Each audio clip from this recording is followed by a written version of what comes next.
Good morning to all the heads of schools present today, and welcome to this online meeting on integration of financial education in the school curriculum.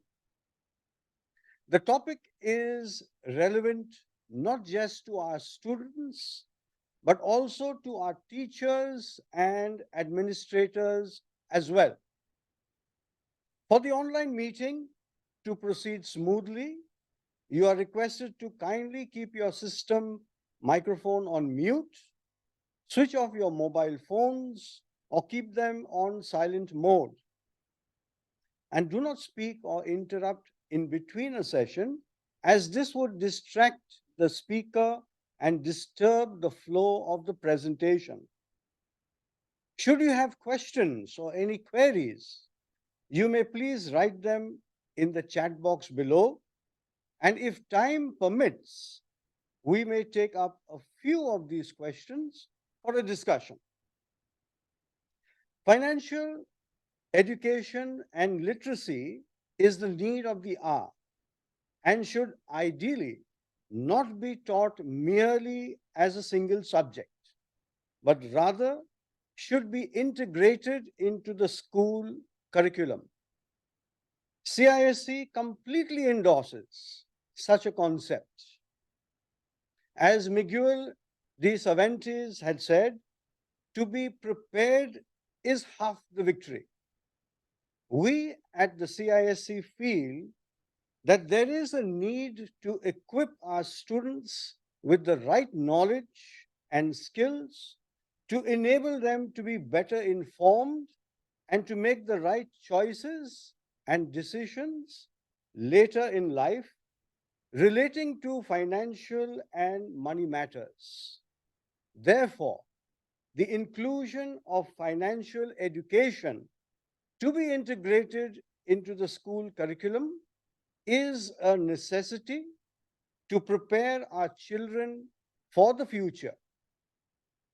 So, without much ado, I will now request our Chief Executive and Secretary, Mr. Aratoon, to formally begin today's session with the welcome address and to introduce the panel of experts from the National Center for Financial Education. Over to Mr. Aratoon, sir.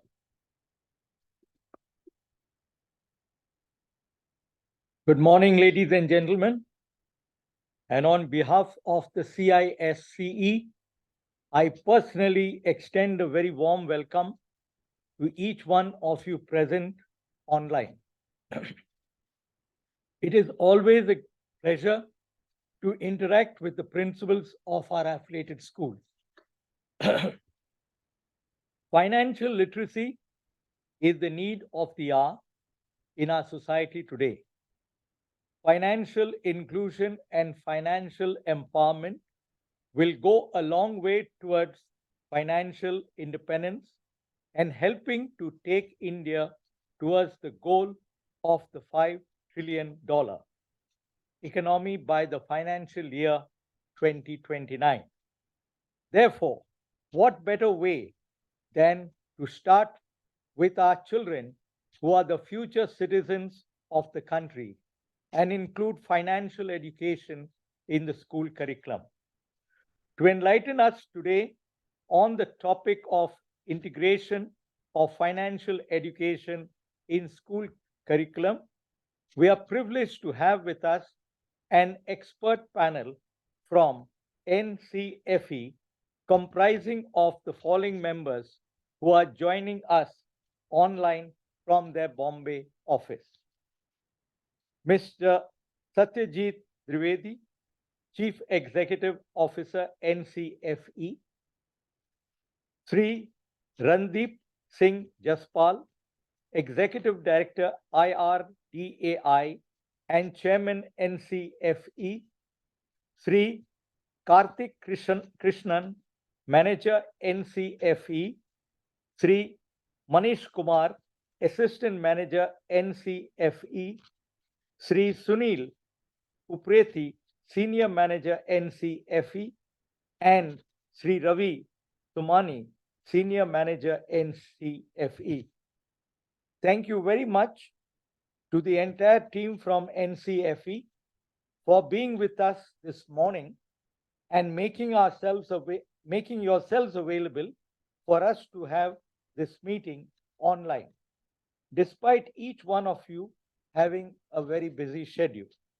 So with that, I will now hand over to Mr. Satyajit Trivedi, Chief Executive Officer, and his team to take us forward in this online meeting. Over to Mr. Satyajit Trivedi. Thank you so much, Jerry, Chief Executive and Secretary CISE Board.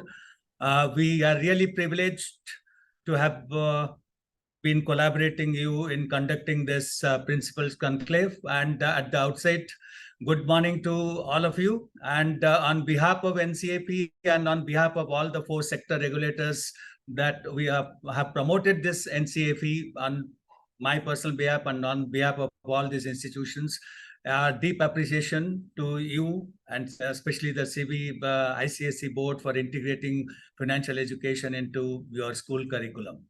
All the respected principals attending online this meeting, although we are always happier conducting the offline mode, but nonetheless, this is a great beginning. I would say that we are starting this noble thing of mainstreaming financial literacy in the school curriculum.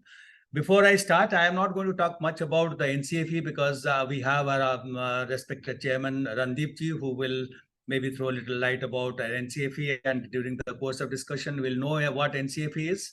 So I will not spend much time on that. Let me just share a few of my thoughts as told by Mr. Jerry. We all love money, that is for sure. And we have been taught to worship money when we are growing up as a child. We are also told by our parents and the society how to look down upon money, because we are told too much of money is not good, that greed is not good.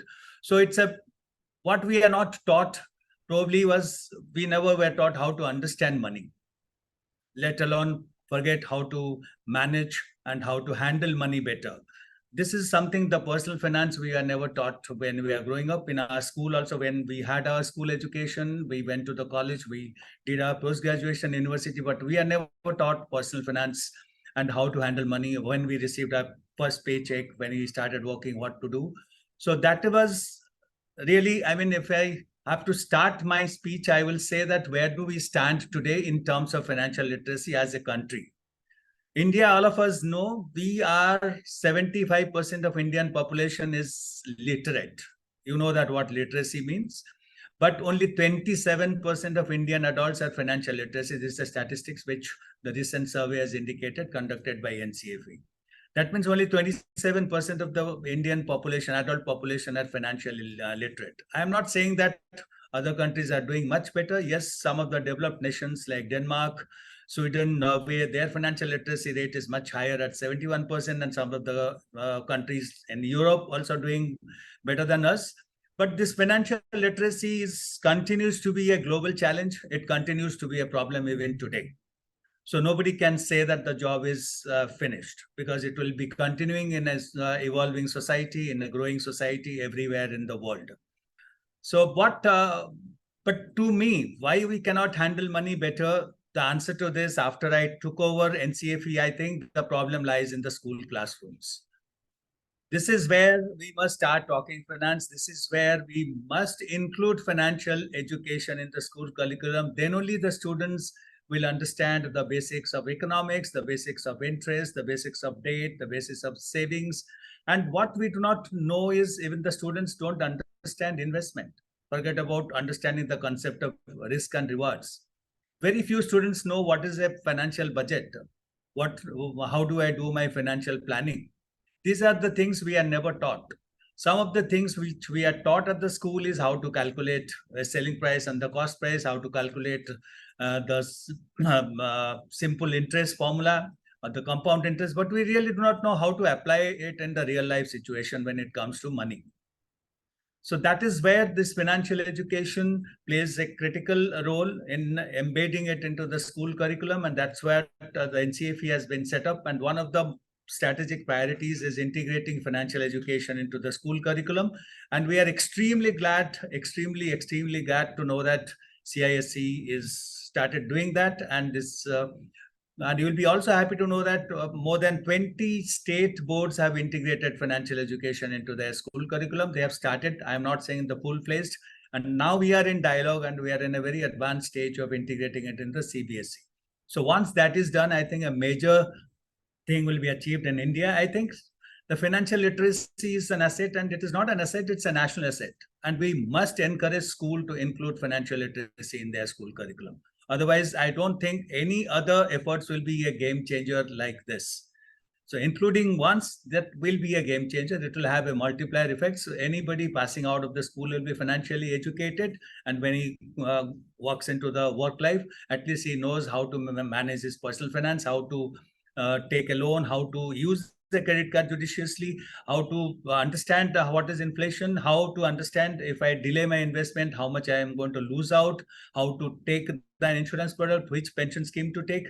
These are the schemes and these are the education that once we are taught in the school, I am sure going ahead, we will be much more financially literate, not only at the institution level, at the national level. So I will not take much time because we have just a 2-hour session. Normally we do it for an hour, but we have condensed it. But nevertheless, NCFE will always be available to help your teachers when you go back to your school and you start teaching and you feel that your teachers need to be trained. My friends in NCFE will be telling you in that session what we can do for you, how we can train your teachers, and what the regulator support we are getting. Everything we'll come to know as we go along in the discussion. And I mean, I only say that I cannot undervalue and under-recognize the importance of financial education in the school. And you have taken the right steps, and we are really, really happy to work with CBIC. And you took our course material and you, in fact, made it better than what we have done it. And we are showing it as a sample to everybody to see how CBSE, I mean, ICSE has done. They have developed the course content for their teachers, and they have accepted this. So this, you are becoming a role model for us in integrating this. Once again, thank you from NCFE side. And we assure you our support, continuous support, whatever way you feel and whatever way we can do. And with that, I will stop.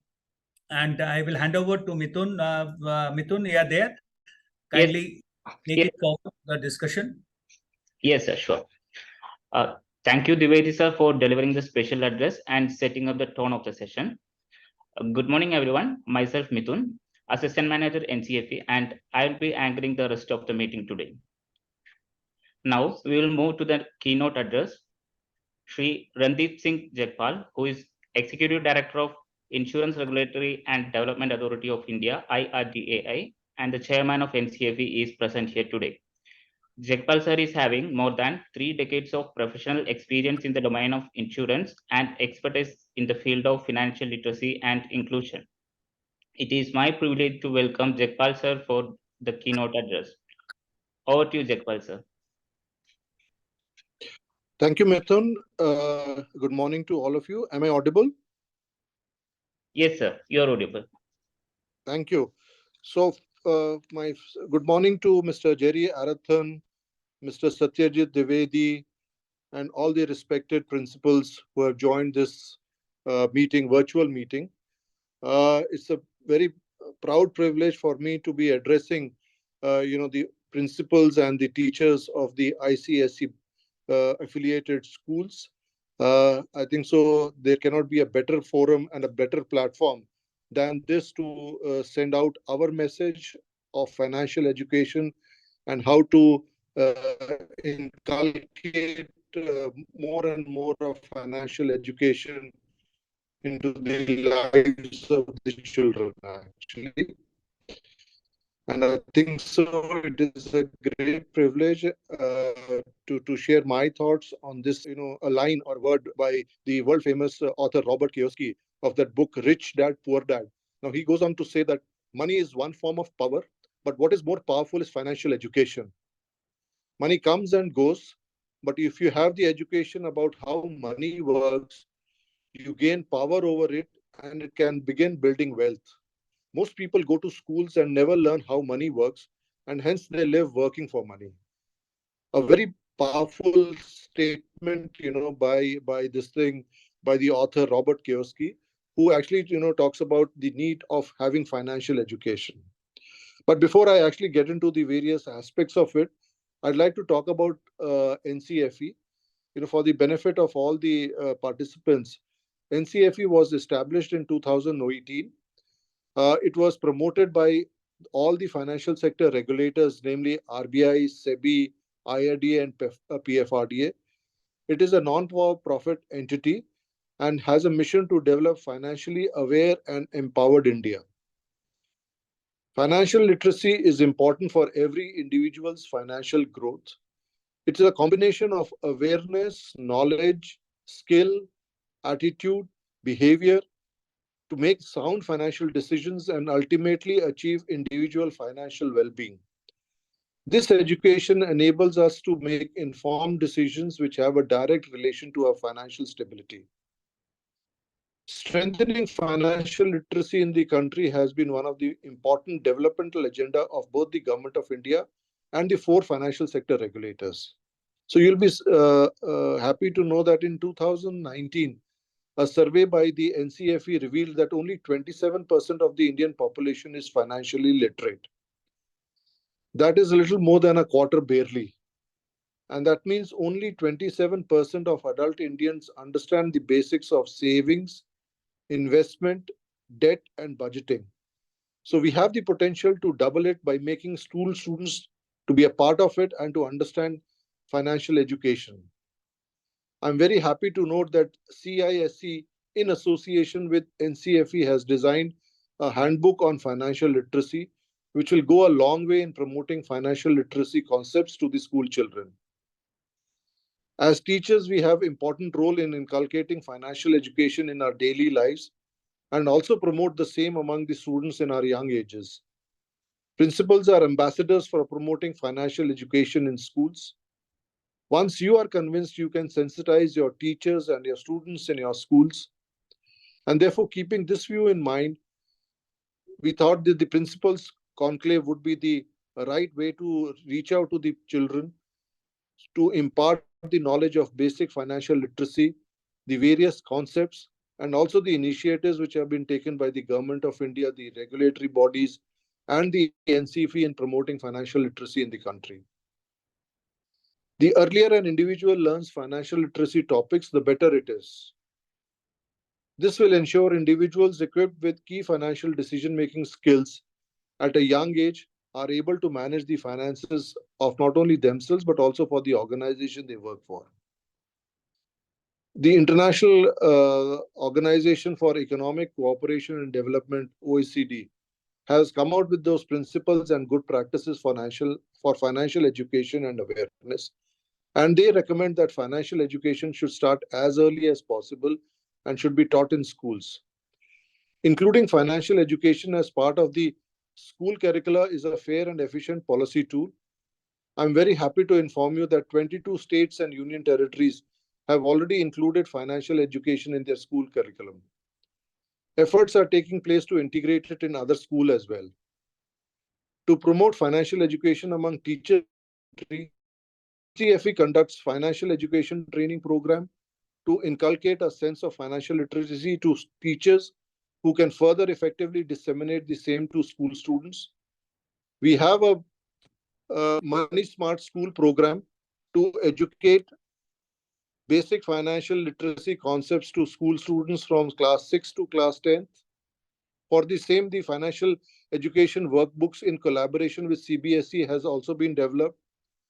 The National Financial Literacy Assessment Test, also known as NFLAT, for school students of classes 6 to 12, which is globally one of the largest free annual financial literacy tests for school students, is also conducted through the aegis of NCFE.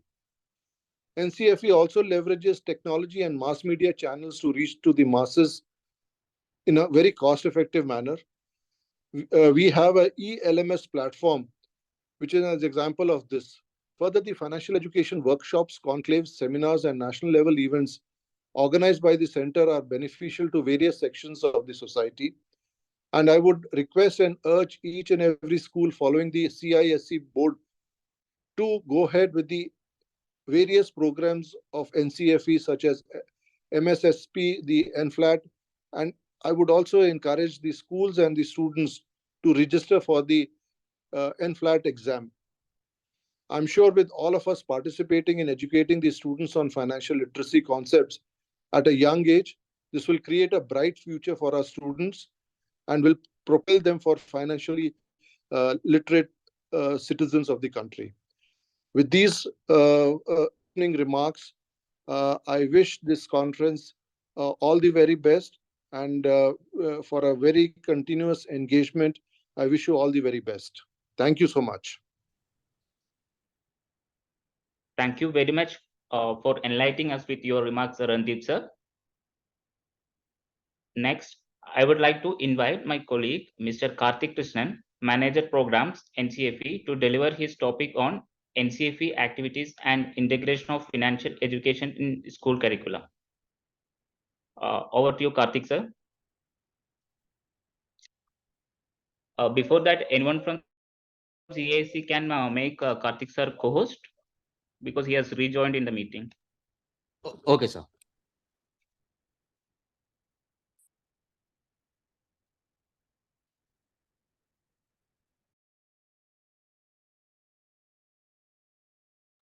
Done, sir?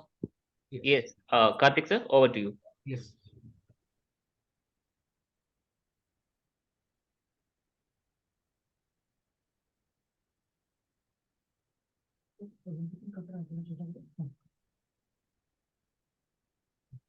Good morning, all. I hope the presentation is visible. Yes, Yes, sir. sir. It's visible. Yes. A very good morning. Myself, Karthik Krishnan, Manager Programs. And I would like to give information about the activities that NCFE conducts and regarding about subject about integration of financial education in school curriculum. Basically, the thing is that we always, there are two concepts. One is financial education and one is financial literacy. However, as both the terms may seem similar, however, they are very different. Financial education is the basic education of the financial concepts, whereas financial literacy is the application of these concepts into daily life. And when you apply these basic concepts into these basic financial literacy concepts into daily life, you make sound financial decisions, which finally results into financial well-being. So,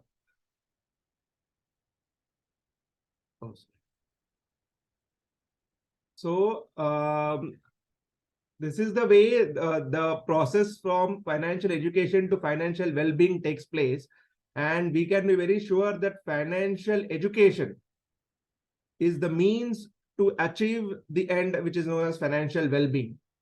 And then one more concept comes in, known as financial inclusion, which is the ease and access of the financial products and services to the marginalized section and the poor section. So one of the examples is the PM Jan Dhan Yojana, where a lot of bank accounts have been opened, zero balance accounts have been opened, that too are free of cost, and zero balance accounts. And second option is financial education. So financial inclusion is a supply side initiative, whereas the financial education is the demand side initiative, which is being fulfilled by NCFE. I would like to come to the concept of financial literacy.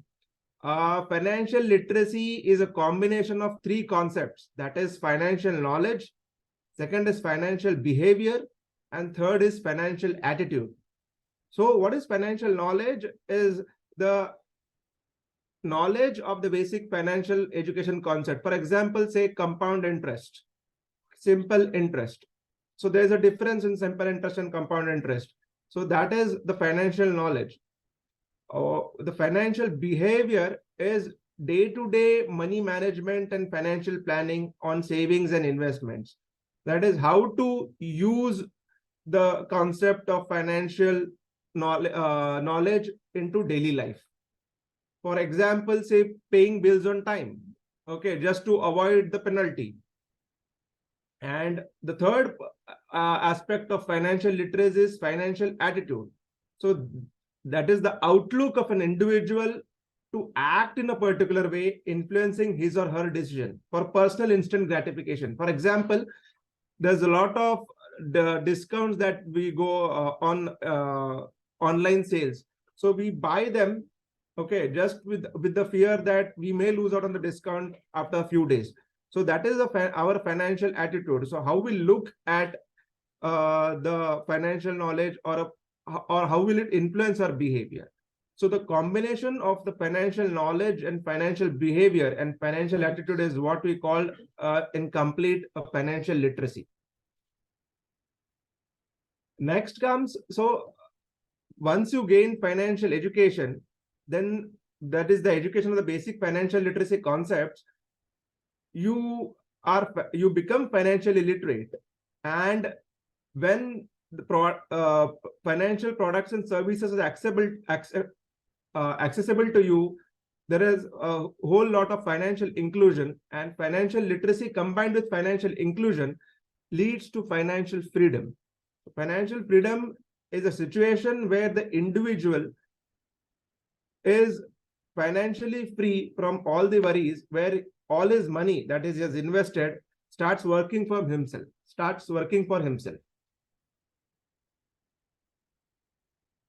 I would just like to give a guest about NCFE. As Chairman Sir and CEO Sir have already informed that NCFE is a Section 8 not-for-profit company established by the 4 financial sector regulators, namely the RBI, SEBI, IRDA, and PFRDA. Our vision is a financially aware and empowered India, and our mission is to promote massive financial education across the country so as to make people financially manage their finance.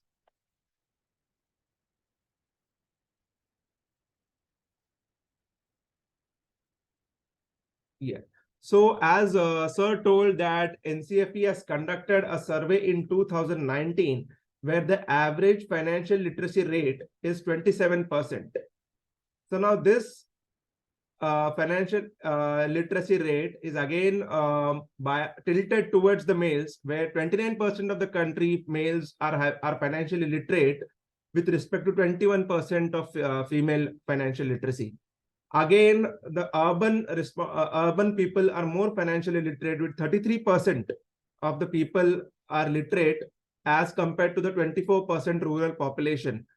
And the financial literacy across the students, that is the primary school students, is 16%, the lower secondary school is 19%, and the upper secondary school is 25%. So there's a huge scope and vast potential to increase the financial literacy. And it is seen that as the level of education increases, the financial literacy also increases. So all-out efforts must be made to increase the financial literacy of the country, which is of a very prime importance. So based on the survey the NCFE carried out, NCFE along with the government and the financial sector regulators developed a comprehensive coordinated strategy called the National Strategy for Financial Education, which is a 5-year strategy ranging from 2020 to 2025. And this strategy includes all the steps to increase the financial education across the country for the entire population of the country. So this strategy basically works on 5 principles known as 5 C's and 3 D's known as 3 dimensions. So what are these 5 C's? First is content. So the content is the development of financial education content for all the age group, that is for the schools, the college students, the adults, the women, the rural beneficiaries, then the senior citizens, then the MSMEs, that is the micro, small and medium industries, etc. So we develop the content, and the content is available on our website for free download and use. Second is capacity building. So capacity building of intermediaries. The intermediaries will henceforth promote financial education to the masses, as NCFE alone cannot do. So NCFE trains or builds the capacity of the intermediaries to promote financial education so that they can further educate the masses on a large level. Third is community participation. So we involve a host of community leaders such as ASHA workers, Anganwadi workers, who are working at the grassroots level to, for example, postmen. So we include all of them to promote financial literacy across the people. Fourth is effective communication. So we are there on social media. We have a page on YouTube. Then we have our own dedicated website, and we are promoting our financial education messages and awareness through all the possible modes of communication, and which is the need of the hour. And fifth is collaboration, where NCFE collaborates with like-minded institutions such as the self-financing institutions, development institutions, research institutions, to promote, and many such other institutions to promote financial literacy across the country. And as I said that as there are 5 C's, there are also 3 D's. So the 3 dimensions on which this strategy is developed. So we are a country of 1.25 billion people, and a one-size-fits-all approach will not yield the desired results. Hence, these 3 Ds have been developed, which is known as 3 dimensions, so as to increase the financial literacy of the country. So the first stage is life stage of the target audience. That is the children, the young adults, the adults in workforce, and then the general adults with a focus on women and rural areas. Second is the geography. It is seen that some parts of the country are developed, where some are underdeveloped. So our focus will be more on the underdeveloped areas, such as the rural areas, the left-wing extremist areas, the northeastern areas, the hilly states, the islands such as Andaman and Nicobar and Lakshadweep Islands, and vulnerable social groups. And the third dimension is the sector-specific focus. That is the agricultural workers, the farmers, the manufacturing, the blue-collar workers, which is semi-skilled workers, then the member of the self-help groups, basically which are run by women, then the self-employed unorganized sector, which consists of a vast percentage of our population. So we have a dedicated approach to each one of these dimensions so as to promote the financial literacy. Basically, what NCFE does is bridging the gap. That is, basically, we optimize our resources to address the specific needs for promoting financial literacy through the 5 C's approach and the 3D approach, and expanding our reach through the robust networks and digital platforms. So how do we do it? Is we have our 4 flagship programs, the details of which will be explained in the next session by my colleague. However, I'd just like to give a guess. So as I said, FIPA, we have 4 flagship programs. One is FIPA, that is for adults above 18, so, and all inclusive. Then we have the FETP for school teachers specifically, so that they can instill the financial literacy concepts to the school children. Then we have the FACT program, which is for the college students or which are entering into the workforce in the few years. And the 4th one is the MSSP for the school students.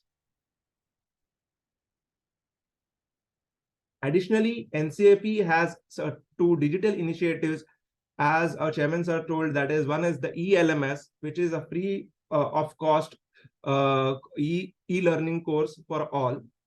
The details of which will be explained in the next session. Additionally, we have one national financial literacy assessment test, which is a nationwide exam to be conducted for students from class 6 to class 12th, testing the basic financial literacy skills and to win the prizes.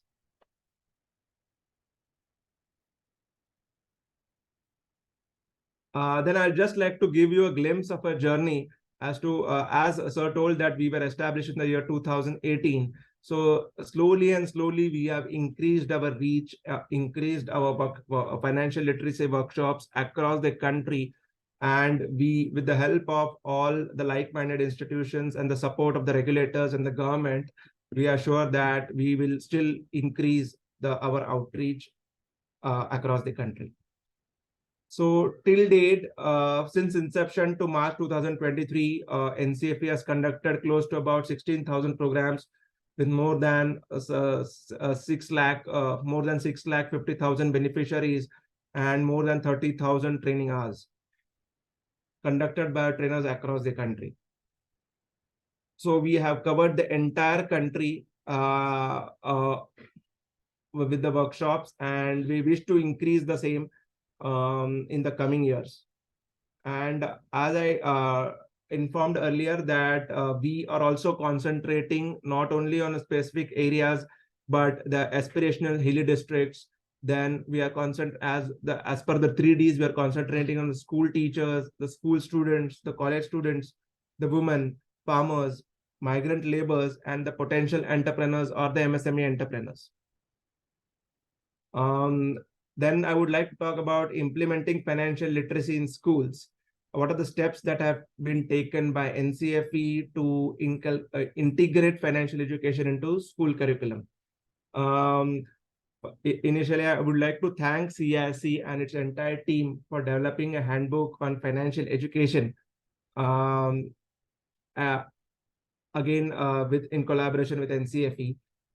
Additionally, this point is an important point in NSFE 2020-25, that is the survey.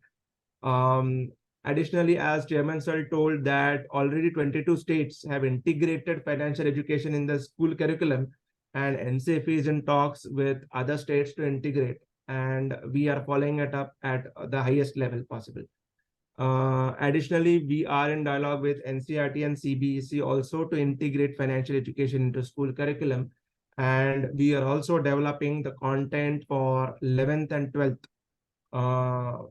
Once that is done, that will be available on our website. I'll just give you a glimpse of some of the programs that we have conducted in the recent year or so. This was the financial literacy program conducted for school students under the G20 meeting in Kolkata, where more than 1,500 students across government schools and private schools from the state of West Bengal had participated. And we had the august presence of our Honorable Minister, sir, there also, who addressed the school students. Then we had the Principals Conclave conducted at NISM Patal Ganga, where more than 50 school principals from various corners of the country came and attended a 2-day session at NISM Patal Ganga, which is near Mumbai. Then we had a Principals Conclave at Hyderabad, where more than 25 principals across the city of Hyderabad and attended the program. Then we had the FETP, that is the Financial Education Training Program for government school teachers at Kargil, that is Ladakh, in association with the District Education Office of the Kargil, Ladakh. And this was a program conducted for the government school teachers at Tiruvallur district in Tamil Nadu, again in collaboration with the District Education Office of the District Education Office of Tiruvallur. And this is again a glimpse of an FETP for school teachers at Roing, Arunachal Pradesh. So the reason for me showing all this program is NCFA is not restricted to a certain area, but is covering a majority of the area and covering the entire country. And I thank you all of you for giving me the time and opportunity to express myself and the activities of NCFE to you all. Thank you. Thank you, Karthik sir, for the wonderful session. Now, Karthik sir has explained in general about financial literacy, NCFE activities, and status of integration of financial education in school curriculum. Next, my colleague, Mr. Manish Kumar, Assistant Manager, would specifically talk on the topics enabling teachers to impart financial education. Manish, over to you.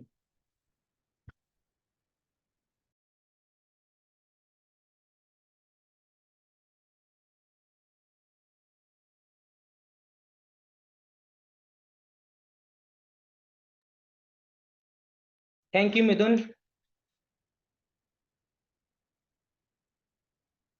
Just a minute.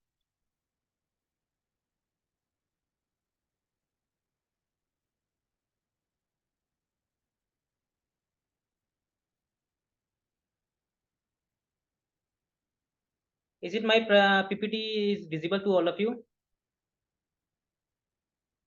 Yes, it's visible, Manish. Thank you, sir. So good morning, respected dignitaries and all principal presented here from all over the country, sir. So today I am here to speak on the topic to impart and include financial education in school curriculum. Enabling teachers to impart financial education is a crucial step in promoting financial literacy and preparing the younger generation for financially secure future. It is essential that our children and young have the information to make wise financial decisions in this fast changing environment where financial decisions have a significant impact on how our lives turn on. So by introducing financial education in schools, we can empower our students to understand that value of money and to take right decisions from early age. Incorporating financial education into school curriculum doesn't mean to adding another subject to an already defined academic schedule. It would be seamlessly integrated into existing subjects like mathematics, social studies, and economics, or even through the practical exercises on financial understanding. To achieve this goal, NCFE trained and encouraged teachers to provide financial education for children and youth in order to equip the next generation with better knowledge and skills to make effective and responsible choice and decision towards their money. So now the question comes in our mind to how NCFE can help schools to implement financial education. For this, NCFE has a flagship program, especially designed and curated for schools. So first one is Money Smart School program. This is for students from class 6 to 10th. Second one is Financial Education Training Program. This is for school teachers from class 6 to 10th, which helps the teachers to facilitate the financial education in schools and encourage students to obtain the basic financial skills. And finally, the last is National Financial Literacy Assessment Test, which is already mentioned by the Randeep Singh Jakpal, Chairman NCFE, and also mentioned by the Karthik sir. This test is for assessment for the school students. So now in the upcoming slides, we will know about all these programs in details.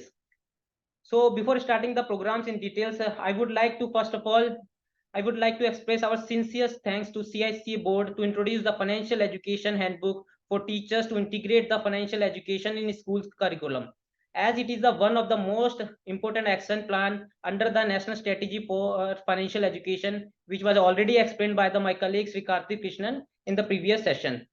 So the main objective of this handbook, which is developed by the CSC board, is to provide the broad understanding on financial literacy and to make the teachers to well equipped with financial education concepts, skills, and provide the various methodology to ensure that they can deliver financial education session in their schools in an effective manner, so that children not just understand the core financial concepts but are also able to put them into practice.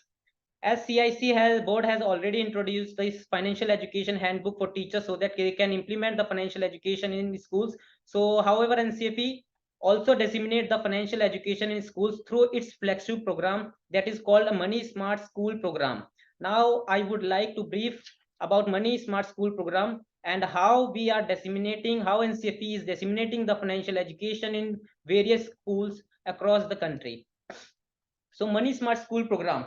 MSSP is an initiative of National Center for Financial Education to provide the unbiased financial education in schools to improve financial literacy which is an important life skills for the holistic development of each student.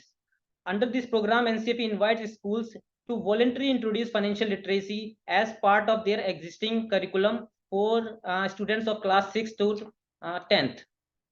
For this program, NCFE and CBSE has jointly developed comprehensive study material for the students of class 6 to 10th. And also NCFE developed financial literacy curriculum for this program in such a way that can integrate with the existing subject for different classes such as social science, economics, mathematics, English.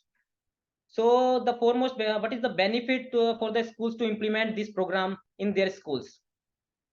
The foremost benefit for schools implementing the Money Smart School program in their schools, that the student become financially literate and will be able to better equipped to deal with today's complex financial product and services. Apart from the other benefit are like, school who are implementing this program will be certified as Money Smart Schools, and all the children, all the students who participate in this program will be certified by the NCFE.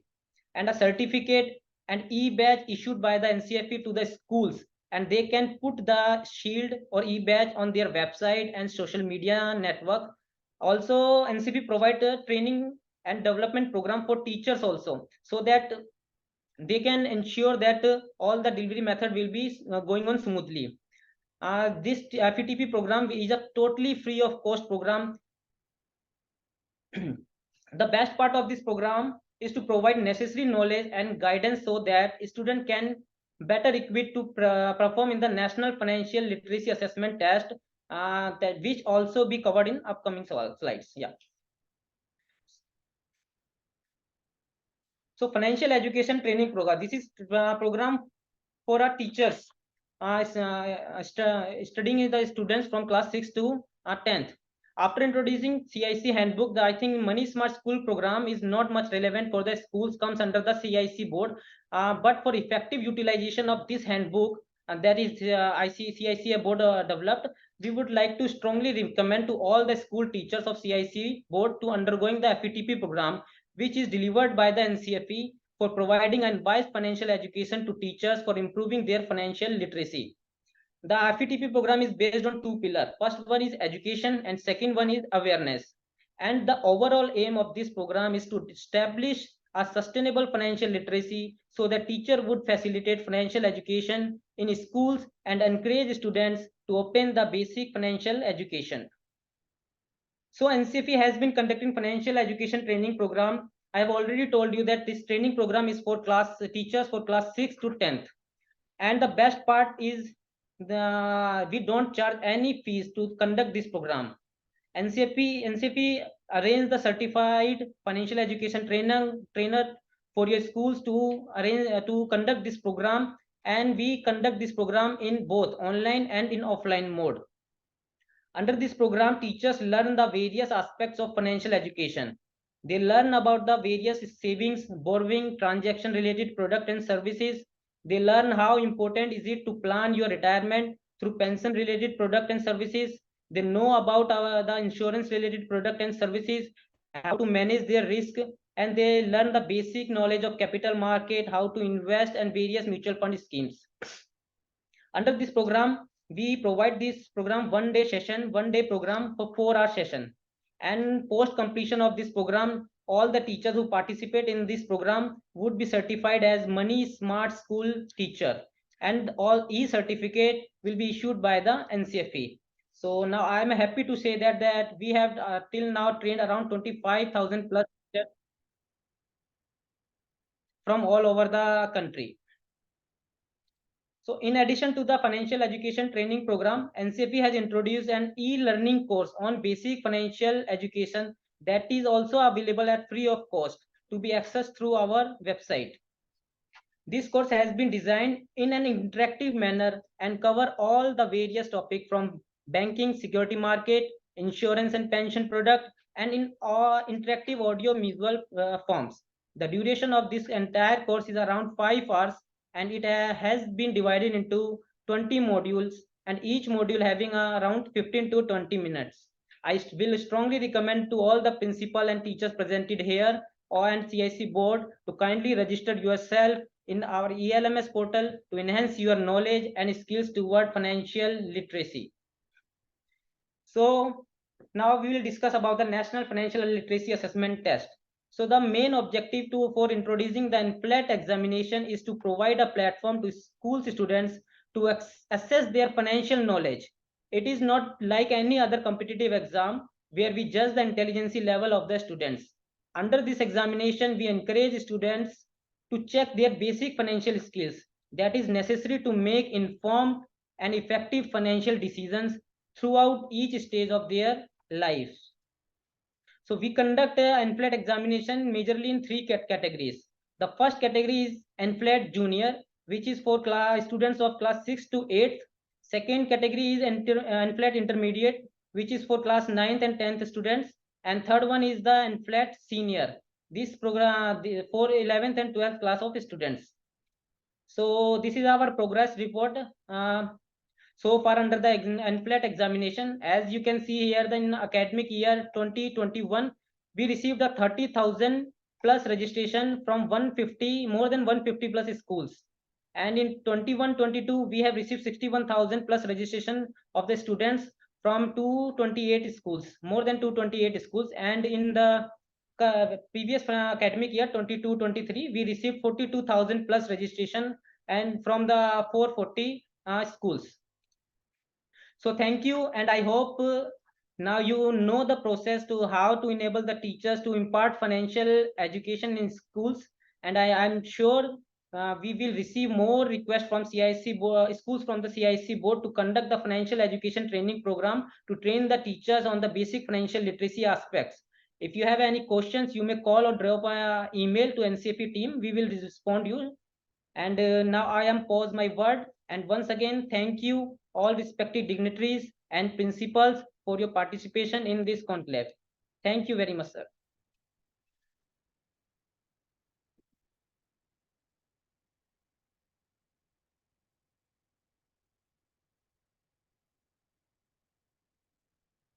Thank you, Manish, for the session. Hope all of you understood NCFE's initiatives for the schools and how NCFE and CSC can work together for the common objective of making our students financially literate. Now we'll move to the next session. I would like to request my colleague, Mr. Sunil Upreti, Senior Manager NCFE, to deliver the session on 10 fundamental principles of financial literacy, which is a core part of our FE workshops. Upreti ji, over to you. Yeah, thank you, Midun. Thank you so much. So just a minute, I am sharing my screen. So is my screen visible? Could you please confirm, Midun? Yes, sir, it is visible. Okay, just a minute. I will go in a slide presentation mode. Okay, now it is perfectly visible. So good morning, all the dignitaries and respected principals. So now in this session, we are going to discuss about the 10 basic principles, or you can say 10 core concepts of financial literacy. So I know everyone here is principal and smart enough to run a school. So most probably you already know all these concepts, because after all, you all are managing the entire budget of your school. And of course, that is not an easy task. But still, I hope this session can bring new thoughts in your mind, because these are the concepts that help us to understand the world of money in a better way and help us to make a smarter decision. Now, we are going to go through these 10 concepts of financial literacy one by one, which you can see on your screen. And they are as simple as algebra of class 6th. So let's start. So this is the first principle, that is a saving and investment. So saving and investment, like two sides of a coin, you know, they are different, but they come together because we need both. When we earn money each month, we keep some part of it for later stage of life, that is called saving. Then we use that saved money to invest in different instruments to reach our future goals, that is called investing. We all earn money and we all spend money, and it's like a never-ending game of tug of war. But we should never spend more than we earn. You know, if we do it, we will end up with no money left in our hand. And to avoid this, what should we do? We simply need to keep track of where we spend our money. And by this way, we can analyze our spending on those things which we don't need, which are completely irrelevant for us, and we can stop ourselves by doing it again. And this will also help us to save more money and take control of our money. And now you have an income, you have a spending, you have a saving. And if you manage your income, your spending, your saving in a smart way, it is called simply budget. And an effective budget help us, to control our money rather than our money is controlling us. So the most important factor is saving, and it is like a superhero. The saving which we have, it helps us when we have emergencies. It helps us to reach big goals like buying a house or starting a business, and even it helps us to have a comfortable retirement life. Now the question that comes in our mind, where to save to achieve our goals? We can keep it in a bank saving account, which is safe but doesn't earn too much, or we can put it in those instruments or you can say we might earn more money, like a stock market, mutual fund, or bonds. But we all know it can also be riskier. So the best thing to do is to use both the methods based on your goals, how much risk you can afford, and how much time you have. But saving and investment is not so much easy. There is a twist in the story. You can say ki picture abhi baki hai mere dost, because one of the most important hurdle which comes in between our saving and our goal is debt. It is called debt, because when we take loan for many purposes, it could be housing loan, it could be car loan, or could be personal loan. But if we are not careful or not managing our debt part properly, that can be too risky. Higher interest rate on debt can take away a lot of our money over a period of time. So it's very important to have a plan to manage and to pay off the debt so that you can save more money and can achieve your goal successfully. And we should really, thanks to this digital era, we have a plenty option to make digital payments like UPI, online banking, credit cards, and many others. And they're very easy to use, very quick, very safe, and a good way to manage our money in a better way. So now the most, pay yourself first. This is a tricky concept, but very simple concept. Pay yourself first. If you incorporate this concept into your financial habits, it can significantly change your saving style. So what exactly pay yourself mean? So it means that once you receive the salary, and before you pay your bills, before you buy grocery, before you spend on the latest gadget, you should first aside a portion of your income as your saving. And even many experts recommend we should save at least 10 to 15% of our income. Now, in my slide, you can see two methods of spending. The first one is where we are getting salary, then we are making all the payment, then start spending. And if something is left in our hand, then only we will save. That is totally wrong approach. What happened under this approach? We always think, okay, I didn't save this month, but from next month, pakka I will save. But then we do the same thing again and again and end up with no money saving. We again promise ourselves, okay, from next month, pakka I will save, but that month never comes. Why it happened with us? Because we are not disciplined about our money. We are not serious about our savings. We are not serious about our goals, which we have defined for our future need. Then what we should do? So we should save first from our salary, then pay the bills. And if anything is left, then we should spend for other things. And if you save first, we should consider this saving behavior as a bill payment to ourselves for our future need. And we should consider this saving like we are buying, a ticket to our future. And by doing this, we are making sure that our future gets the VIP treatment, because that time we would have good amount of money due to our financial discipline, which we followed during the entire journey of our investment. And you can also use the latest technologies. You can set up automatic transfer from your bank account to your saving or investment accounts. This way, the money is transferred before you even have a chance to spend it. And it will help you to stick to your saving goals effortlessly. So now we come to the second concept, that is the 3 pillars of investment. So as you can see, there are 3 pillars of investment. The first one is safety, the second is growth, and the third is liquidity. And these are the foundational principles that guide us in making smart and informed investment decisions. The first pillar is safety. It means protecting your original money, your initial money you put into the investment. So when you make an investment, the first rule is to ensure the security of your capital. Not every investment needs to be risky, and it is very important to make a balance between the safe and risky investment based on your risk capacity, your risk tolerance, and based on your financial goals. The second pillar is growth. So it's all about capital appreciation. The main objective here is to increase the value of your principal over the period of time. Investment like stock market, real estate have the potential for higher growth, but they also come with more risk. So we should understand them and manage these risks effectively while focusing on the long-term growth of our capital.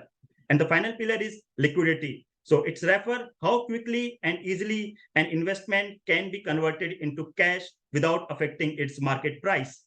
So liquidity is, very important for meeting our short-term goal, for meeting our emergency needs. Investment like bank FDs, are generally more liquid than the real estate, because in real estate, it can take a longer time to sell and convert into cash. Suppose you have parked your emergency fund in the form of bank FD, and in case of emergency, simply you visit the bank, fill the necessary form, close the FD, and immediately the fund is transferred into your bank account. But the same thing doesn't apply if you invest your emergency fund or short-term fund in real estate or any other illiquid instrument, because it is not easy to find out a perfect seller who will quickly buy your property and close the deal in your desired amount. And what happens in most cases, the seller has to compromise with the amount. So better is to invest your emergency fund or invest for short-term goals into those instruments which are highly liquid and can be easily converted into cash in case of emergency. And one more thing I would like to mention here, that investing is not a one-size-fits-all approach. Means the same formula will not work for all. It's about understanding your financial goal, your risk tolerance, your investment horizon, and making informed decision based on these factors. So now we come to the next part, that is the need versus want. So it's one of the interesting, concept, and you can see two pictures on your screen. The first one is fruit, which is good for health, and we all know a famous phrase, an apple in a day keep the doctor far away. And the second picture is Apple brand. What generally we do, we click a photo in front of mirror and post it on social media. I understand there is nothing wrong to do it. You click the photo, post in social media, nothing wrong. But we all have seen a lot of news that people, especially youth, are selling their kidney to buy an iPhone. बंदे ने kidney बेच दी iPhone खरीदने के लिए. So it is the right way to fulfill your wants? No, of course not. It's not the right way. This is where the need versus want matrix comes in picture, as you can see on your screen. And there are the 4 boxes in this matrix, and we will, discuss about all these boxes one by one. So in the first box, we have things that are important and urgent, means we have to buy. Typically, our needs fall under this category, like food, housing, medicine, transport, all these things. The second box, we have things that are important but not urgent. So this might be long-term goals like saving for retirement or your child education. They all are important, but we have a longer horizon to fulfill them. So right now they are important and we are making provision for that, but they are not urgent. The third box, is for the things that feel urgent but are not really important. This might be your wants that feel like we need to be done now because some of social pressure. Like for example, कि पड़ोसी ने नई car ले ली है, मेरे को भी लेनी है. Or what my friends or relative are doing, or maybe Amazon ka sale aaya hai, Flipkart ka sale aaya hai, I have to buy the latest smartphone, and you have feel the urge to upgrade your current smartphone, even though your current smartphone working perfectly fine, but still you want to buy a new phone because of some influence, or you may say some social pressure. So what should you do? If you can afford, then go and buy the product. If you cannot afford, भूल कर भी नहीं लेने का. Otherwise what will happen? Due to mismanagement of money, your life will be like, आमदनी 98 और खर्चा रुपया. Your earning is 50 paisa, but you have expenditure of 1 rupees. So never buy if you can't afford, only buy if you can afford. The last box is for the things that are not important, not urgent. Ab na important hai, na urgent hai, means we can live without it. So simply don't buy. So by using this matrix, need versus want matrix, we can prioritize our expenditure more effectively. And this matrix is not about, completely eliminating your wants, but about balance and making informed decision. And it is perfectly okay to spend money on wants as long as it's done responsibly and without compromising with the needs and without compromising your future goals. So now the next concept is the impact of inflation on saving. So inflation is a significant factor that can erode the purchasing power of our money over a period of time, and it is an economic phenomenon that that refers to the general increase in price and fall in purchasing value of money. Okay, when it comes to saving, The real concern with inflation is when the inflation rate surpasses the interest rate you earn on your savings. If you are earning 5% interest on your investment, but inflation rate is 6%. So what is happening? On paper, you are getting money, but in actual, you are effectively losing purchasing power of your money because you are getting 5%. So nominal rate is 5% and inflation is 6%. So the real rate of return is minus 1%. Means your money is growing slower than the cost of goods and services are rising. So as you can see, one example is here. If your cost of living monthly is 50,000 at present, and you would like to maintain the same living standard and assuming 6% inflation rate, so the money you need after 5 years, would be 66,000 approx. Then after 10 years would be 89,000. Then after 15 years, it would be around 1,19,000. And after 20 years, you need 1,60,000 rupees to maintain the same living standard which you are maintaining in today's time, having monthly income of 50,000 rupees. And in the same line, if you have a 1 lakh rupees in your hand, so the purchasing power or the money value of the same 1 lakh will go down over a period of time because the inflation and the cost of goods and services will rise. Again, I assume inflation rate is 6%. Then after 5 years, you can see the purchasing power of 1 lakh would be around 74,000. After 10 years, it would be around 55,000. After, just a minute. After 15 years, it would be around 41,000. And after 20 years, it would be around 31,000. So what should we do? What we should do when we choose where to save or invest our money, it is very important to consider the real rate of return, which is simply the return on investment minus the rate of inflation. If it is in positive side, means you are beating inflation rate. If you are in negative side, means you are losing purchasing power of your money. And understanding the impact of inflation on saving is one of the most important factor when you are going to make financial planning. And by factoring inflation rate into your saving and investment strategy, you can better preserve your purchasing power and safeguard your financial future.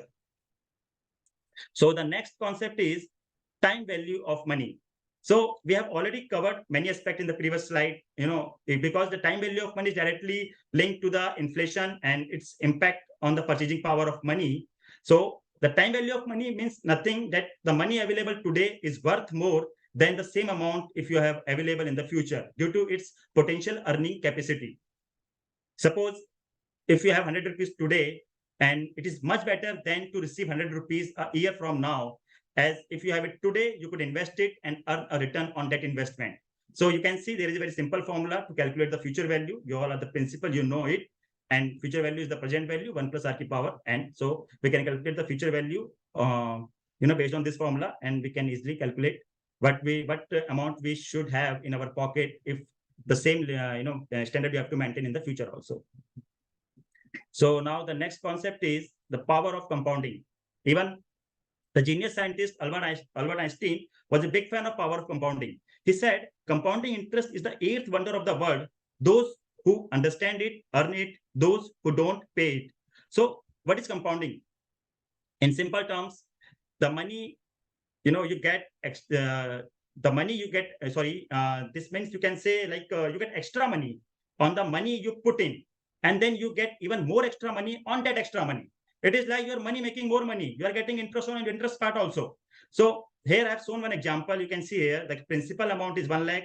Interest rate is 10% per annum. And in this chart, the orange color is representing, if suppose you are getting the simple interest rate, and the yellow color is representing you are getting compounding interest rate. So in the first year, the investment value will be same because there is no impact of power of compounding. But after 5 years, you can see there is slight change, in the final amount. And you can see in the 5 year, if you invest on simple interest basis, you will have 1,50,000 rupees.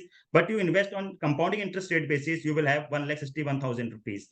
And in the same line, after 30 years, if we can see a huge difference between the maturity amount. If the first one is, you can see 4 lakh rupees, which we invest, on simple interest, and the another is around 17 lakh, which we have invested on the basis of compounding interest.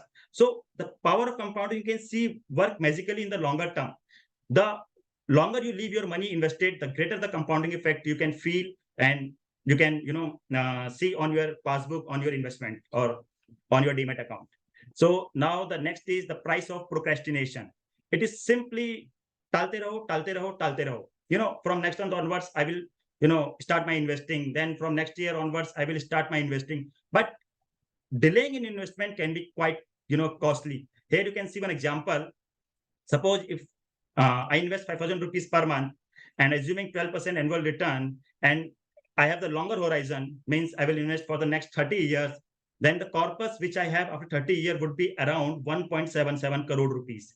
But if I delay by 3 years, then I'm going to lose 55 lakh rupees. If I delay by 5 years, then I'm going to lose 82 lakh rupees. And if I'm delayed by 10 years, then I'm going to lose 1.27 crore rupees, which, I can earn if I invest the money on, 30 years ago, or if I invest money for, 20 years ago. So that is the huge difference between if you delay in investing. And so the decision to postpone investing by just thinking about, oh, I need to have a substantial amount of money to start investing, that is not true. The magic of compounding, as you can see here, we have a small amount of 5,000, but we can see at the end of after 30 years, it has become 1.77 crore. That is a huge amount. So even a small amount, if we invested regularly, we can accumulate it into a substantial wealth over the period of time. And there is an old, saying like time in the market is more important than timing the market. This means the amount of time you keep your money invested is usually more important for growing your wealth than try to pick the perfect moment to invest. That's why starting to save and invest early in life can lead much larger return over a period of time, even the amount you invest is small. So now come to the next part, that is the rule of 72. And it is a straightforward calculation and how long it will take for an investment to double in value. So by dividing 72 by the rate of interest, you will get the magic number. And this number will explain you that this much of years it will take for the initial investment to double itself. So suppose you are getting 8% of return. So simply 72 divided by 8, you will get a magic number of 9. It's when it will take 9 years for the initial investment to double itself. Now the next part is risk versus return. So it's a fundamental principle in finance or in our life also. There is no such thing as a risk-free investment. The potential of higher return comes with higher level of risk. Risk refer to the degree of uncertainty and potential financial loss associated with an investment decision. For example, if you consider the difference between a saving account and investing in a stock, so simply a saving account is considered low risk as your initial deposit, is already guaranteed. This much return you will get at the time of maturity.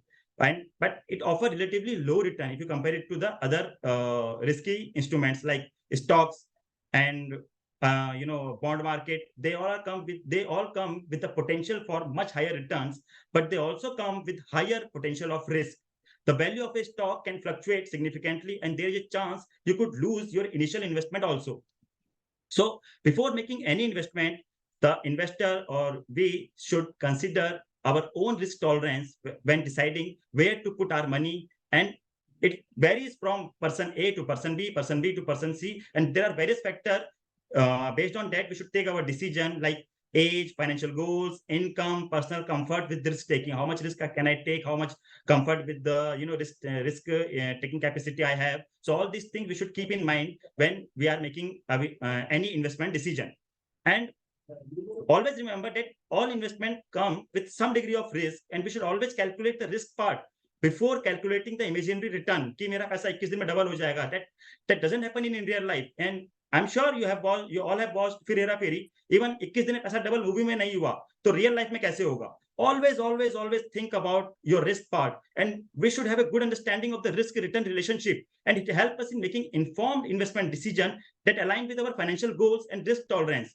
So higher the risk, potentially higher the returns, but also higher the potential for loss. So always keep in mind, risk part, how much risk can I take, how much risk, we are going to make, how much risk we are ready to take before making any investment decision. So the last one is the diversification.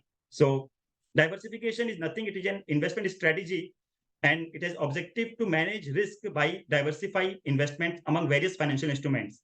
So the main purpose of diversification is to maximize the return by investing in different instruments that would react differently to the same event. There is an old phrase like don't put all egg in one basket. So it explains the principle of diversification. By diversify your investment across various type of asset, you can make a buffer against significant losses. This is because different investment tend to perform differently at different times. While some investment may be falling, others may be increasing. And by this, it may provide a stabilizing effect on your entire portfolio.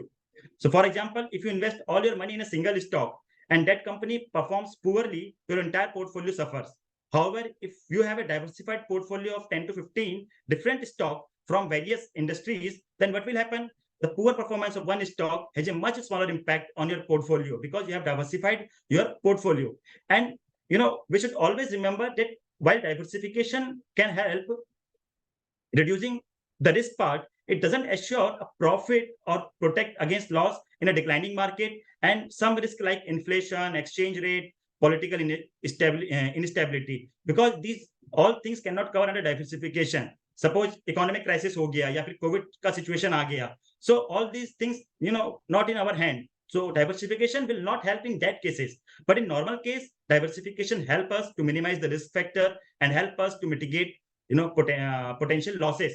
And successful investing is not just about making gains. It's also about how perfectly or how nicely you are managing your losses. So now come to the next part. Now I have explained all the 10 basic principles of financial education. So thank you all the dignitaries and principals. And now I pause my word. And if you have any question, any queries, you may drop us an email. We would be more than happy to assist you. Once again, thank you so much. Thank you, Sunil sir, for the very informative session. I'm sure all of the participants would have benefited from this session. Next, we will move on to the final session, that is experience sharing, inclusion of financial education in school curriculum. I invite my colleague, Mr. Ravi Somani, to be the moderator for this session. Thank you Mithun. मेरी आवाज आ रही है आपको? Yes sir, you are audible. जैसा कि आप जानते हैं, ये आज का कार्यक्रम जो सिर्फ अंतिम चरण की ओर है, और जो अभी जो सेशन है वो एक्सपीरियंस शेयरिंग सेशन है।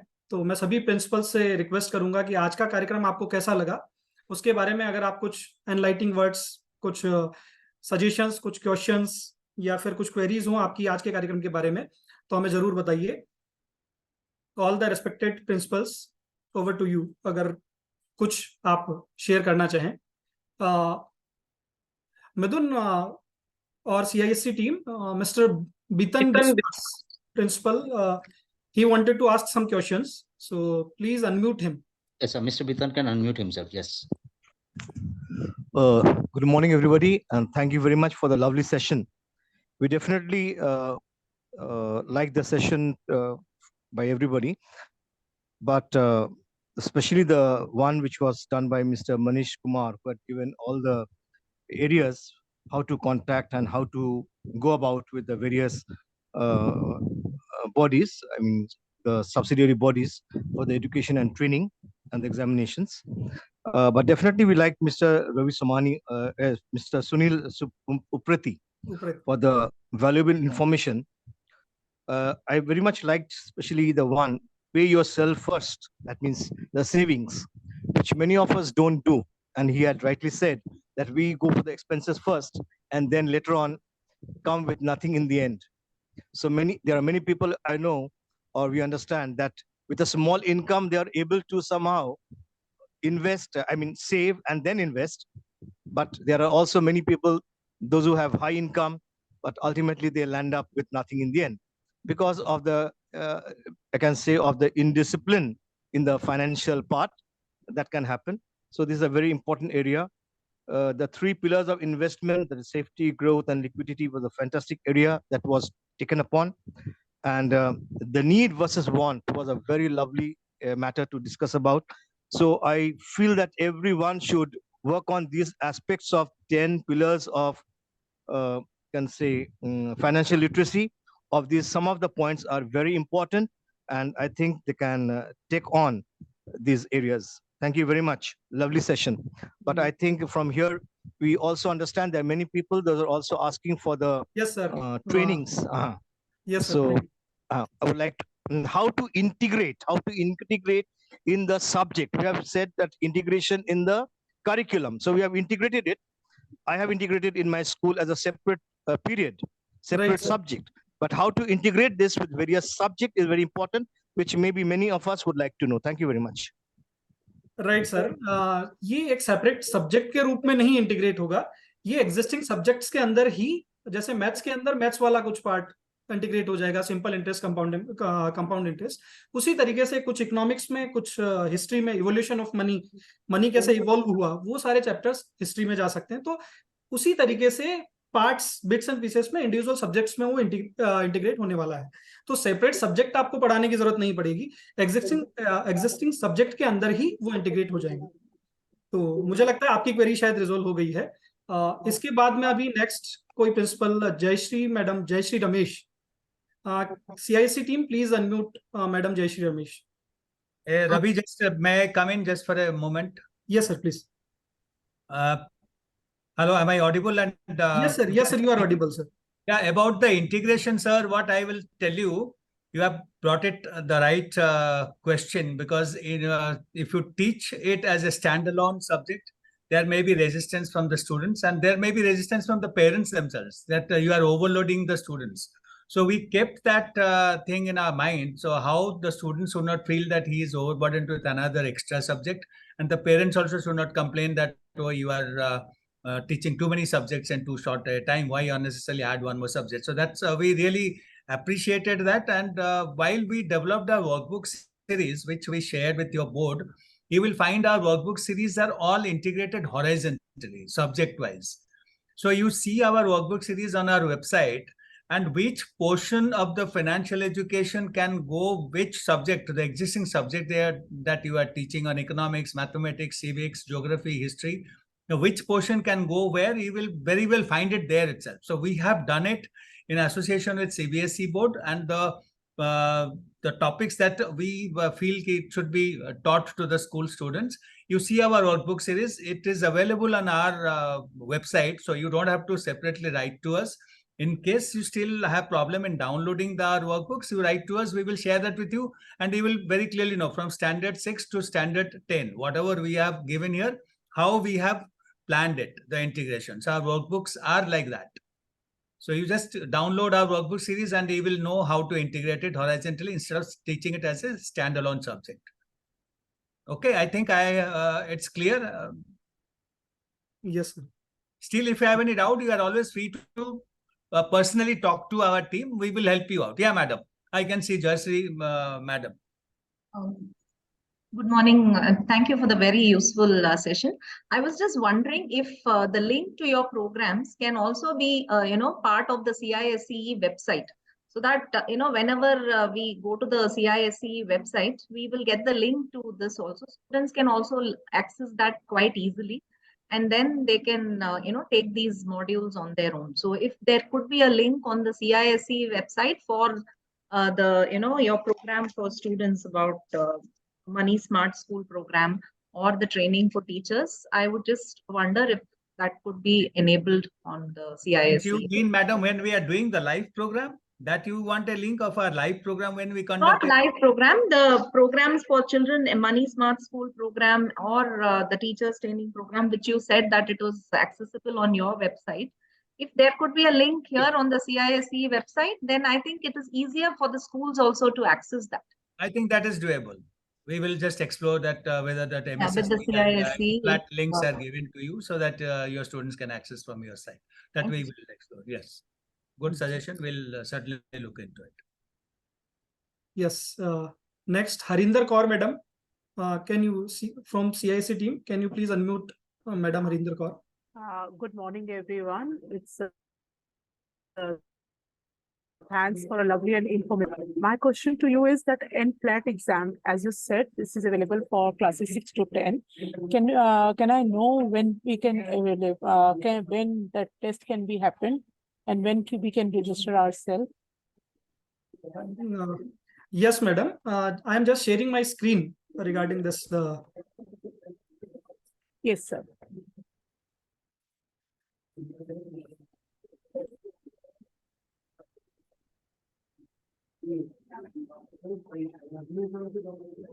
Thanks, noted, sir. Thank you so much.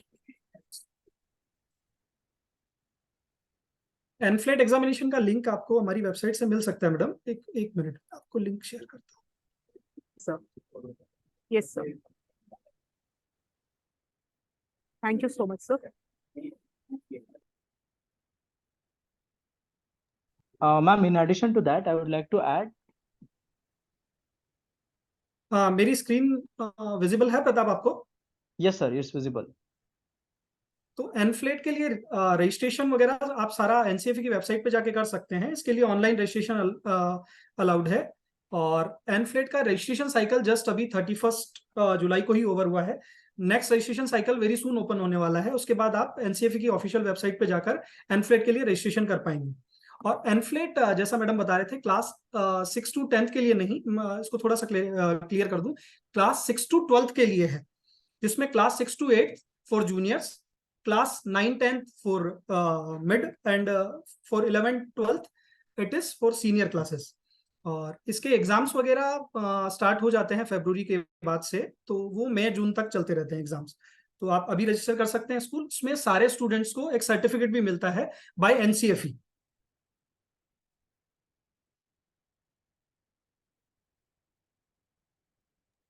And to add with the detailed syllabus is also given in the selected page. So you can refer that. And for more information, you can also mail to us nflat@ncfe.org.in. Our team will be happy to answer you. Yes, yes.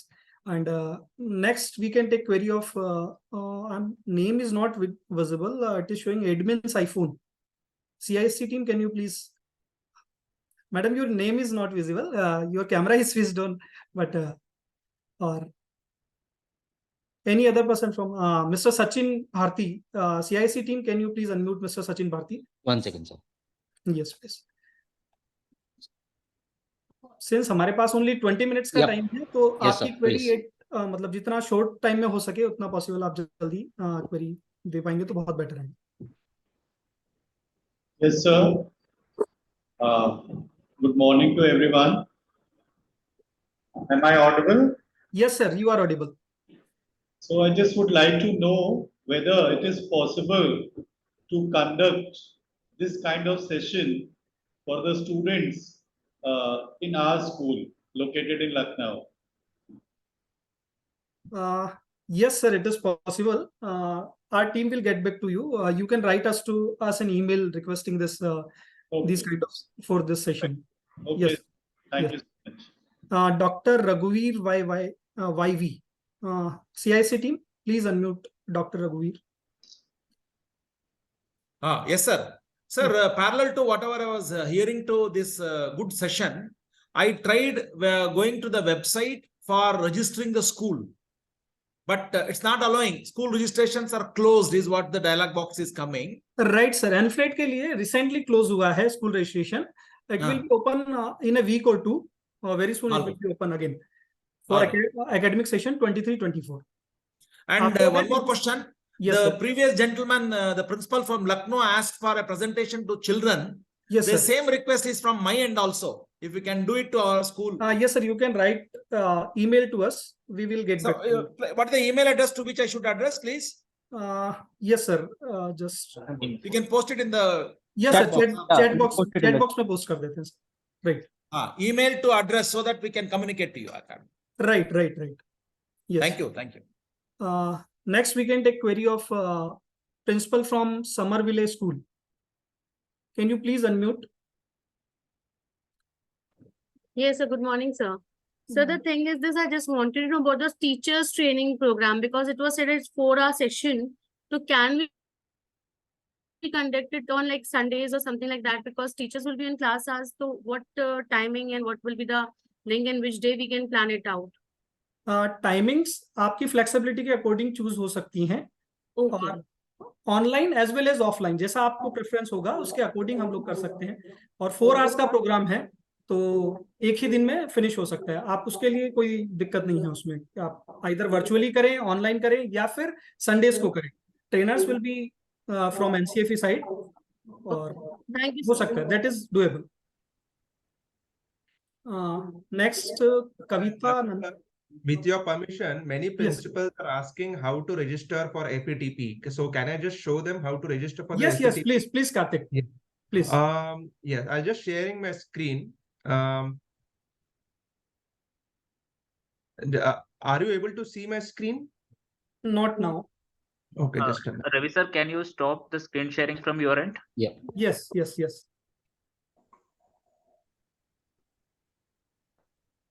Are you able to see my screen, sir?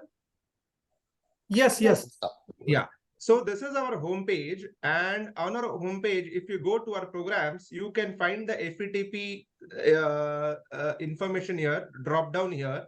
And once you go to the FETP program, okay, you can start registering here. So the coordinator's name, the very basic details will be asked to you. That is the coordinator's name. The school can nominate a coordinator.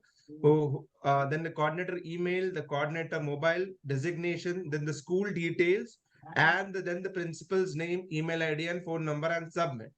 And once that is done, then we can mutually decide the date and timings of the program. And as sir told that the program may be offline as well as online, it's completely depends on the school's preference. Next, we can take query of Ms. Debojita Banerjee. Sir, Mrs. Kavita Rajkumar is already. Okay, okay. Yes, please, please. Kavita Nandakumar. Yes. Good morning, and thank you so much for the very insightful session. Even I have come to know a lot of vocabularies and then technical terms. And then I would like to share few things what we have integrated, what we are doing right now this year regarding financial literacy. And we have started BB Bank. For all the children, we have created a bank account. So we have given the passbook for each child, and every week, Monday, they have to bring 10 rupees or minimum 10 rupees, maximum 50 rupees. They should not force the parents also. So, like that, we have created BB Bank right from grade 1 to grade 12, all the students. So where, they do some good activities, parents can give them some money. Great, madam. It is a really great example of financial inclusion. This is a great initiative by the school. Yeah. Second thing is, as the council has given the handbook, we have found A to Z vocabulary related to financial literacy. So that we have integrated with English subject to, every assembly, every week they have to learn 3. A for ATM, A for, asset, A for account, like that, all the vocabularies they have to learn. And then 6 to 8 upper primary, we have low budget fundraising program. So, for example, they can take loan of 5,000 rupees from the school account, and then they have to set up some fundraising, and they can go to market and then take the budgeting and then marketing expenses, and then they have to make the profit of 10,000 rupees. That is the task given to them. So, what are the interesting product they can make so that double the profit they can make it out? So such a way they made homemade chocolates, with that they made lot of varieties, and then just the investment is only 2,500 rupees and the profit was 9,700 rupees. Right. So great. They came to know about what is profit, what is loss, like that. And then I was wondering about only for higher secondary. So when you shared the link, I think that would be of great help for them. So probably we will register that. Box में share कर देंगे madam link आपको. Thank you so much. Thank you so much. Next, we can take query of Ms. Debojita Banerjee. Or CIC team, please unmute Ms. Debojita Banerjee. 1 second, sir. Yes, please. Yes, ma'am, you can unmute yourself.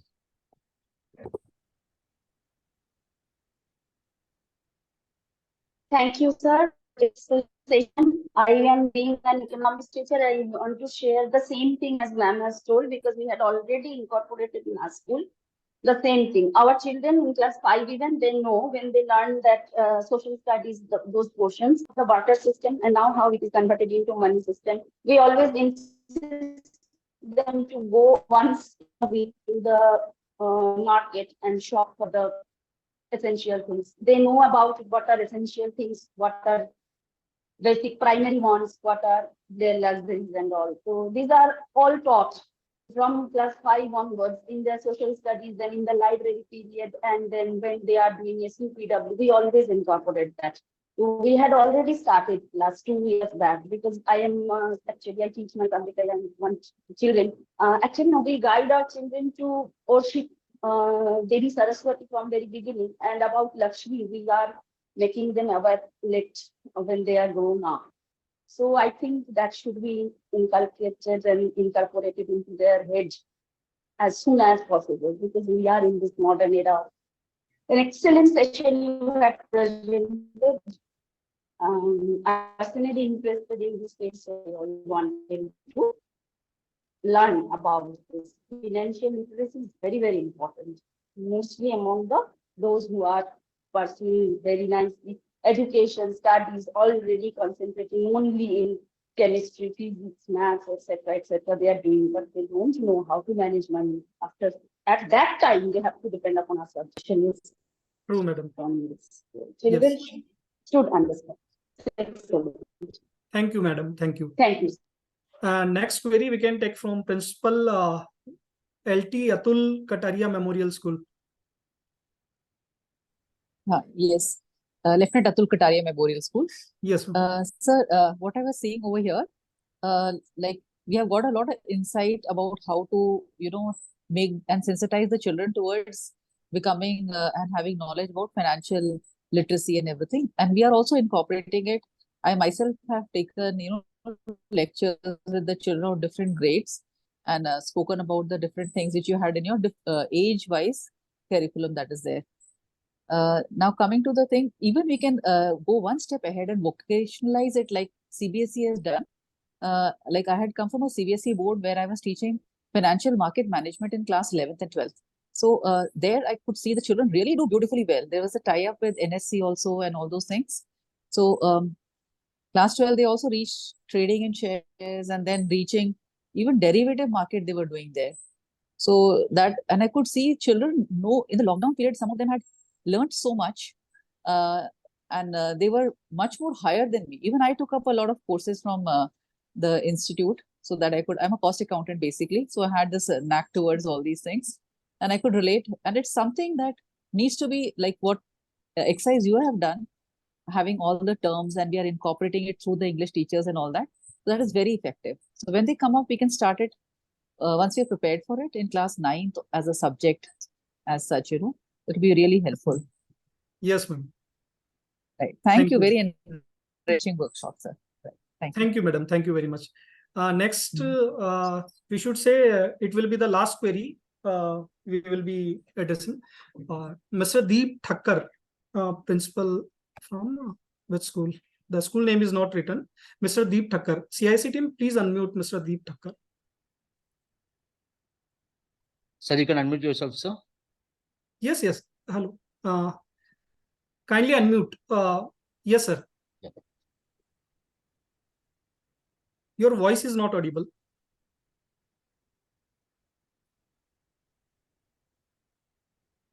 No, sir. Your voice is not audible. Still. No, sir. No. Instead, from Oasan Rishikesh, please, CIC team. Yeah.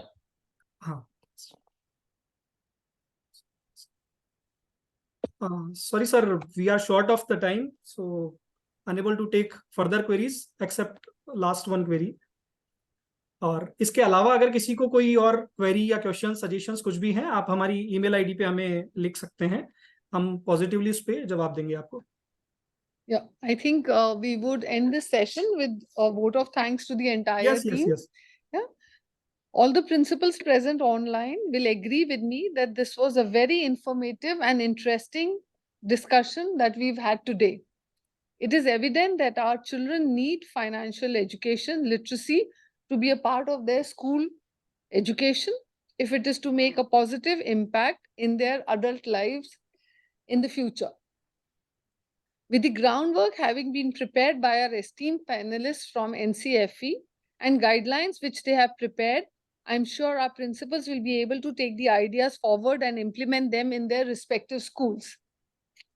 CIC would like to place on record its sincere gratitude and appreciation to the entire panel of experts from NCFE for sharing their knowledge and insights into this interesting topic of financial literacy and the need to integrate it into the school education system. And I'm sure all the principals would take the advantage of the various offers that the team has made to us, to our schools regarding conduct of training programs for children as well as for teachers. Thank you also to all the principals and administrators of all our affiliated schools for your presence this morning. Your quest and curiosity to learn provides us with the right incentive and motivation to continue down this path. A special word of thanks goes out to the research team of CISE for coordinating with Mr. Sunil Upreti, the Senior Manager NCFE, and the CISE, thus making this online meeting a very fruitful one. None of the work in CISE is complete without the direct involvement of our Chief Executive and Secretary, Mr. Aratun. Thank you, sir, for your constant support and guidance in all the work undertaken by the CISE. On that note, we bring this online meeting to closure. Thank you all. Do have a wonderful day ahead. Thank you so much. Thank you. Thanks to all the participants from NCFE side. Thank you very much.